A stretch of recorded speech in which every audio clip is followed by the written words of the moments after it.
Welcome to Crayola Creativity Week. Today's theme is embracing your ideas. Our special guests are Amir Thompson, also known as Questlove, and Sean Qualls. Hello. Hi there. Welcome, Questlove. Please introduce yourself. Hi, I'm Questlove, an author, musician, producer, filmmaker, and creativity advocate.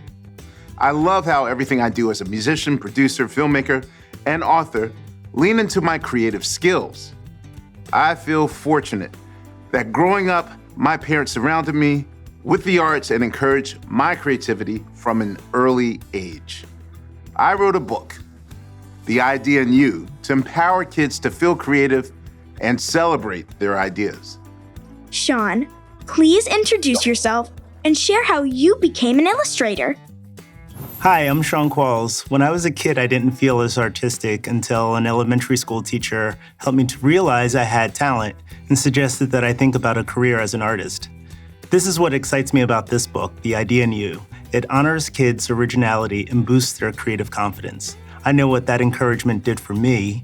Our goal is to do that for all kids. Questlove, please read the book, The Idea in You, aloud.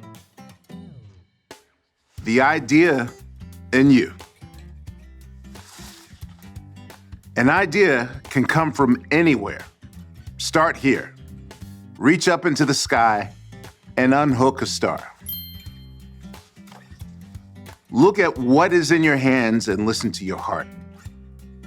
Now the star is yours. You can use it as you like.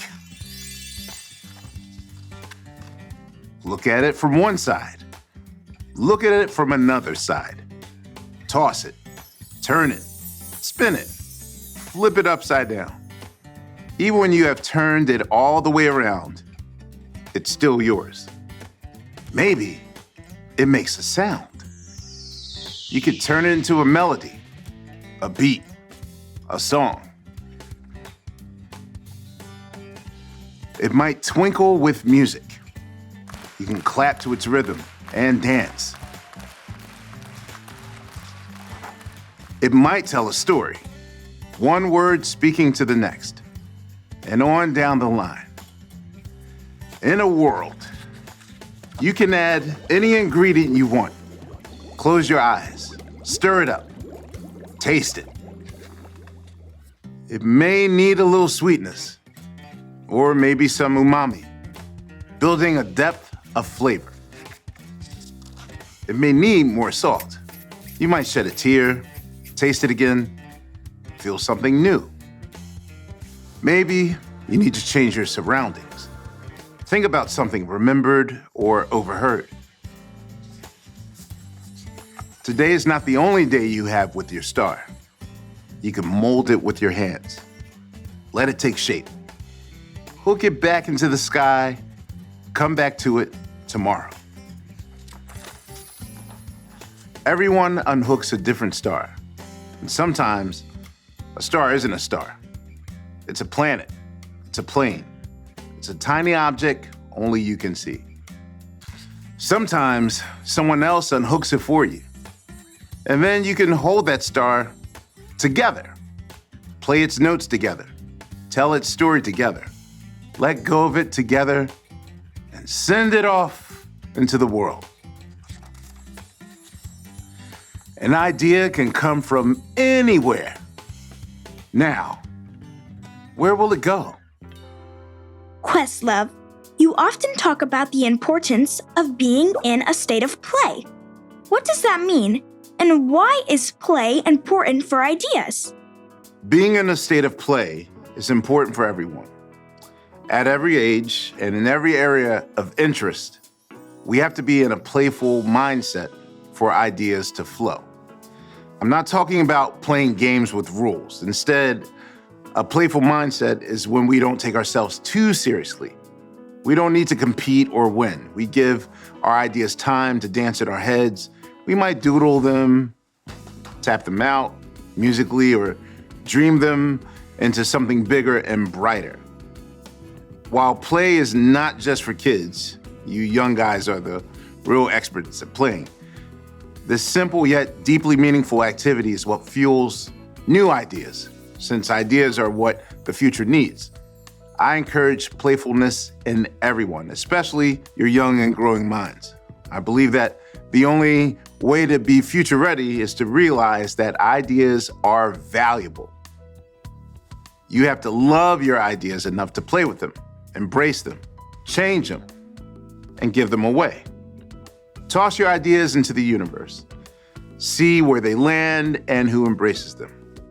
Questlove, please tell us what kids could do to find their creative voice and why curious minds create ideas. I love lists, so here's my list of what kids can do to nurture their curiosity and creativity. Number 1, stay curious. Ask questions. You don't have to know all the answers. Just put one foot in front of the other and move towards an idea. As a kid, I grew up around a lot of instruments and experimented with them. Whatever sparks your curiosity, play with it. Learn as you go, all right? Number 2, remove the obstacles that can get in the way of ideas. The big one I notice is that we are all so busy. Our bodies are always on the go, and that makes it difficult for our minds to feel the calmness needed to create new ideas. Sit quietly. Let your body rest so that your mind can focus. That's when the ideas flow. Number 3, be scrappy. What I mean by that is you don't need to have all the expensive stuff. Use your ideas to create originals. Design the unexpected rather than relying on everything being pre-made. Number 4, trust your head. When I was growing up, I felt misunderstood. I didn't understand why my head seemed to work differently than other kids. Later, I was diagnosed as neurodivergent and autistic. That was a comforting thought that helped me understand how important it is to embrace your uniqueness and trust your mind. We all have creativity within. We just need to find our ideas and send them out into the universe. Sean, please tell us about your relationship with this book and how art communicates. I share Questlove's fascination with creativity and his desire to help kids find the power of their own ideas. My way of communicating that passion is through my art. Whether you share ideas musically, visually, in your writing or drawings, these are like magnets that attract others and connect us more deeply to our inner selves. When I decide what books to illustrate or what art to create, it's important to me that the work I engage in elevates humanity. I ask myself, will this work make the world a better place? And if it holds the promise to try to do that, it's a project I want to work on. Helping kids honor their original ideas fit that criteria. Kids' ideas offer hope for all of humanity. Sean, can you show kids how to sketch themselves playing with ideas? In the book, The Idea in You, kids are encouraged to play with their ideas, to flip them, stretch them, turn them upside down and inside out. I love when Questlove suggests kids let their ideas fly freely and then look to see where they land. Share ideas with others to see who else might embrace them. My favorite advice is that kids should not dismiss or ignore any of their ideas. Instead, if an idea doesn't work, recycle it into something new. So for this first activity, I am going to use a character from the book that I've already cut out. But you can feel free to make your own characters that you can cut out and use in your artwork as well. So right now, I'm going to do a version of the cover of the book, The Idea in You, and I'm taking our main character, and I'm going to cut him out and paste him onto a new surface, and I'm going to create a lot of the elements that are in the book that represents the ideas that our main character has and plays with. So right now I'm just cutting him out, and I'm going to paste him down. I'm going to paste down a bunch of other sort of shapes, stars, clouds, and other things that represent the ideas that our main character has in the moment and that he's playing with. Right now, I'm using my Crayola construction paper to cut shapes out of. And what you can do at home, is what I do often, is I will draw the shape that I want to cut out first.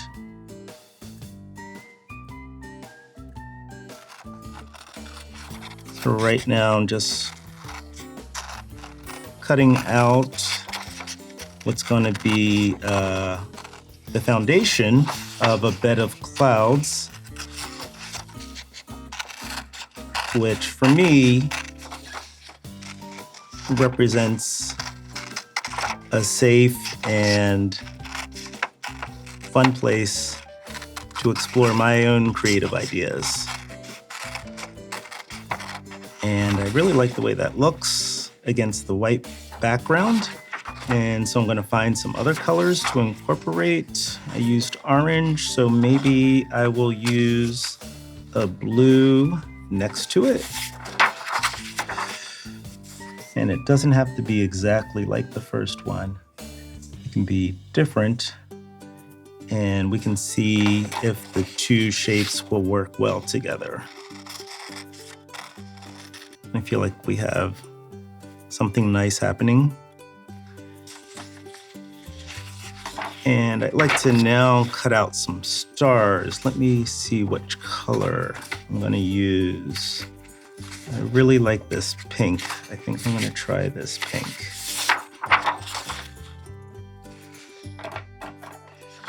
And this time I'm going to do something a little different. I actually like the way the line works. The way the line looks on this piece. So I'm going to leave the line in the actual shape. Here we have our little star. And see how that's a nice contrast to have something that also has the drawing in it as well. I think it makes the artwork a little more exciting when there's variations in some of it. So I'm going to take another sheet of construction paper and I'm going to continue sort of creating this mountain of clouds that our character is jumping on top of. And I think what I'd like to do now is maybe have something coming from our character that indicates the ideas that he's having. And I think I'll just do sort of simple triangular shapes.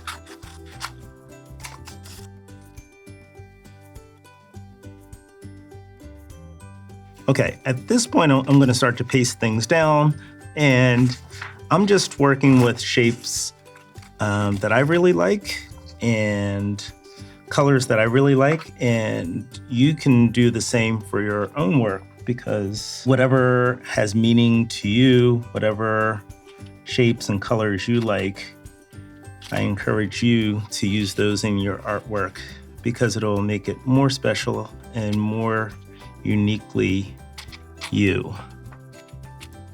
I think I'm going to use one of my crayons and draw his hand reaching up to catch the star, which represents his ideas.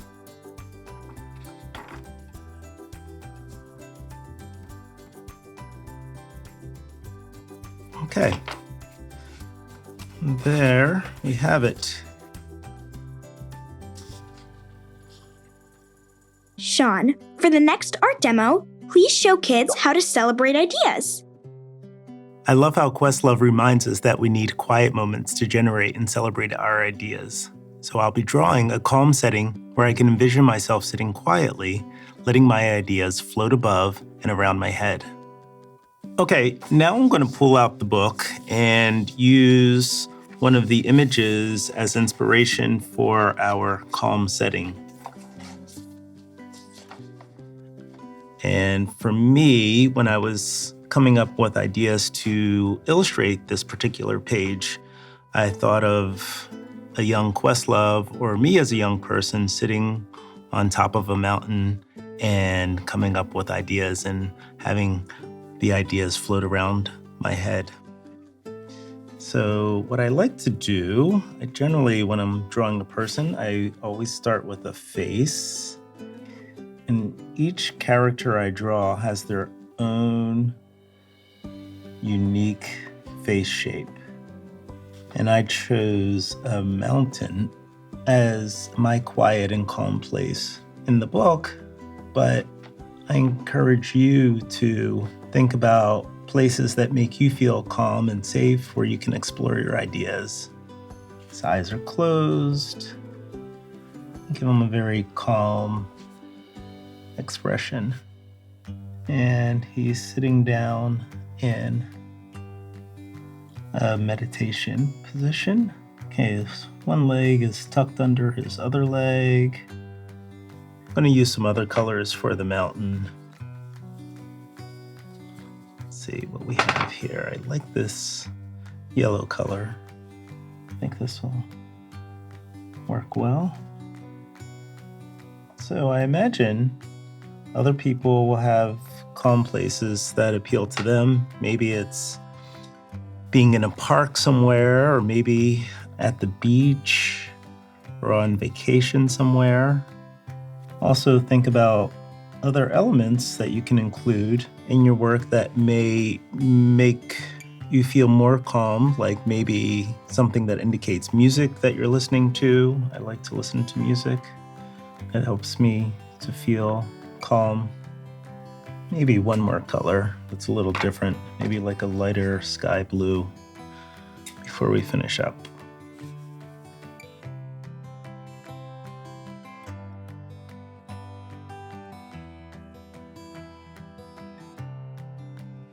Okay.